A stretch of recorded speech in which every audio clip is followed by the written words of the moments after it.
The following is an exclusive presentation of WI Garden Media, the voice of Garden Talk Radio. And that is leaves. They haven't changed yet, but we're about 2 months away in some portions of the country. And some people, or many people in municipalities, just across the board, find leaves to be a nuisance. Yeah, I think people get annoyed with them because they have to clean them up, or they feel like they have to clean them up, or somebody tells them they have to clean them up and get rid of them somehow. But we love leaves. And are leaves your friend? Leaves are my friend. Okay. All the time. When they're budding on the tree, when they're shading the tree, when they're falling from the tree. For those who have followed along, do you have a leaf story? Not really. Oh, no. Okay. No. I mean, I lived on a corner house growing up, so we probably had double the leaves. Right. Not compared to maybe you, who had a lot of leaves. Yeah. Yeah. So what do leaves provide? They provide a lot of things. So before they decompose, so say you rake up your leaves, which you should do, and then you want to put them in your garden, there's many benefits. Right. I find it humorous, these people whom are very meticulous and rake up the leaves as the tree still has 90% leaf coverage on it, and they begin to fall. They get 200 leaves in the yard, so they got to wake them up. And the next morning, there's just as many leaves in the yard as there was the night before when they cleaned it up. Or they clean all the leaves up, and they get one of them big windstorms, and all the neighbors' leaves blow into that person's yard that they've just already meticulously cleaned up. Yeah, there's usually like a circle funnel of leaves that are swirling around their yard. Yeah, or they'll be raking their leaves as the leaves are falling off the tree. But anyway, so leaves, before they decompose, so once you start having leaves fall, if you want to clean them up and put them over your garden, they will help keep the moisture in. And leaves, based on the size and or how you bring them in, determines how long it takes for them to break down. Right. Whether you mulch them or bring them in as whole and dump them in the garden, that determines the rapid decomposing time frame. Right. So some of these are, common for all mulch, but for leaves, they do help keep that moisture in, and then they insulate the roots of the plant. So if your leaves start to fall and you still have maybe some fall vegetables growing, it's going to insulate the plant roots so that your fall vegetables might grow further into the fall. You can also take and mound them over root crops, turnips, rutabagas, carrots. I'm talking like 3 or 4 feet of leaves, and that creates a refrigerated state for those crops and Jerusalem artichokes. So you can move the leaves back even when the soil should be frozen solid. That soil is still chilled, but you can extract those vegetables, and it's an outdoor refrigerator. Yep. And then they prevent soil erosion. Soil erosion is just basically like soil wash off, soil, what's another word for erosion?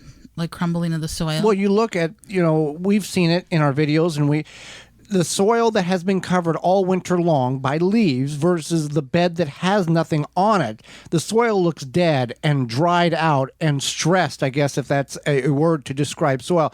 It looks very exhausted. You remove the leaves from the soil in which it was covered, it's very vibrant. You see insects and worms and bugs crawling around. Right. They prevent the soil erosion, and then as they break down, they provide nutritional soil enriching, natural fertilizer, just all sort of a good soil fertilizer. Well, first here, Holly, how can one... they hear stories about, I've got leaves in the spring and I'm using them to mulch. How can one preserve the integrity of leaves so they can utilize them in the spring for mulching in their spring garden? You can put them in plastic bags. That's one way. Or paper bags, environmentally friendly? It doesn't matter at this point. Okay, this point, okay. It's kind of scientifically true. It doesn't really matter at this point, but that's okay. But you stack them up. You store them outdoors behind a shed or a barn. You could also, if you're like, I don't want to store these leaves, or I don't have space, you could stack them very, very high in your garden and put a tarp over them. Like pile them up, mound them. Mm-hmm. Well, we've done it without having a tarp on them, just in a pile, and they've compressed 50, right, but I'm saying 70%. that if it was like a lot. Oh, a lot. Yeah. Like the size of a car. Yeah. Okay. Basically like a big pile. Okay. And then you would want to leave that pile there for a few days, and then eventually they'll kind of just go down. Mm-hmm. And then a lot of times that will create leaf mold, which is beneficial as well. So what does leaves contain nutrient-wise here that can help the integrity of our soil? mostly carbon. So it's about, Because it's a brown. yeah, it's about 50%. They're about 50% carbon. There is other things. So carbon is the brown, and then there's nitrogen. It's about equal parts nitrogen, potassium, and phosphorus that are in the leaves. Now we're talking like less than a percent or less. It's not a ton. No. This is not It's a bag mostly, of 2020 fertilizer right. here. It's mostly carbon. So keep that in mind. And people might think, okay, well, that's going to deplete my garden of nitrogen, and that's not true because it balances out. Well, also you put the leaves on the garden in the fall, and it creates a habitat for worms and insects and creepy crawly things that do break down the structure of the leaf and take that underneath the soil, and the microbial eat away at it, and the moisture of the rain, the snow, and everything. So it's breaking down into a natural state like a forest floor, and it will neutrophil your soil in a slow magnitude. Because in the forest, it's not a rapid decay. You always have leaves on the ground no matter what. Right. And that's the thing about leaves is they're continually breaking down and doing their thing. So yeah, so you got carbon, nitrogen, potassium, phosphorus, and then additionally you have calcium, magnesium, and calcium can be up to 3%. So that's kind of one of the higher ones, aside from carbon. And then also you have magnesium and sulfur. Those two are very low, but they are notable. Less than 0.25%. Yeah. Now, there are certain leaves that contain more, and this is just an average of what leaves would contain on the scale of nutrients for the integrity of the leaf. Right.